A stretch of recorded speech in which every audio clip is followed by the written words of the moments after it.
sweater गे बलमुआ हमर हकै सखी जिलावा के सूटर गे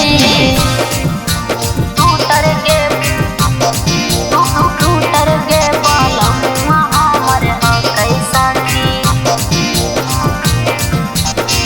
अपना इलाका में मचाओ है तबाही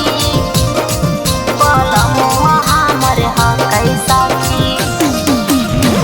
अपना इलाका में मचाओ है तबाही कोर्ट में न जज ओकरा देह कई गवाही सखी अपना इलाका में मचाओ है तबाही कोर्ट में न जज ओकरा देह कई गवाही उषा के चलते साजन बन गेलै कटर गे बलमुआ हमर हकै गया जिलावा के सूटर गे बलमुआ हमर हकै गया जिलावा